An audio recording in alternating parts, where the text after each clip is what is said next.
पलटा करून घेतला, कॉम्प्युटर करून घेतला, टीव्ही करून घेतला, तो दुकानवाला आपल्याला काही देत नाही. पॅन कार्ड करतात बरेच जण, आपण त्याच्यानंतर जाऊ.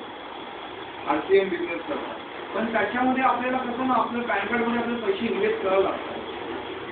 आणि ते 5,000 आत्ता भरा आणि 10 वर्षांनी 15,000 घ्या, 10,000 घ्या. काही लोकांनी 10 वर्षापूर्वी 500 रुपये टाकले असतील, आज त्यांना 5,000 मिळतात. 15 वर्षापूर्वी पण जी काय दिवस चालू आहे, 5,000ची काय किंमत आहे का?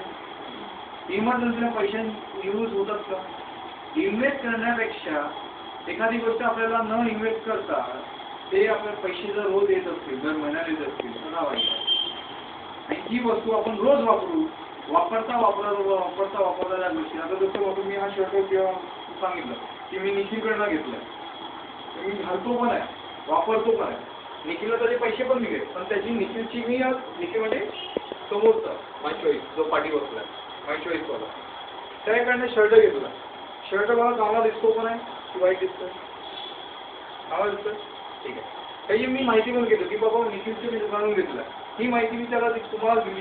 तुम्ही तुमच्या हजबंडसाठी मुलांसाठी शर्ट घेतले, पण त्याचं कमिशन जर त्यांनी मला नाही दिलं तर मला कधीतरी वाईट वाटेल ना. माझ्यामुळे 4 लोक त्याला भेटली, पण जर त्याला असं वाटलं की बाबा मला या माणसाने 4 लोक भेटली, माझा धंदा झाला, तर त्यांना काही कमिशन द्यावं. त्यांनी मला जर काही 1 रुपया दिला, 4 रुपये माझ्याकडे आले, मी खुश, अजूनही काम करेन, अजून मी त्याची माहिती देईन, करायला आवडेल असं. हे बघा, मला एक सांगा, कुठली गोष्ट माणूस घेतो किंवा करतो? त्याच्या आधी माणूस आवडलं तर प्रेमात पडतो. हे मशीन असं की ह्याच्या प्रेमात कोणीही पडतो, आणि हे रोगच आहे. ओके, आपण या बाईला चालू करूया. हा, आणि माझं थोडं काम थोडं हलकं करू लागेल.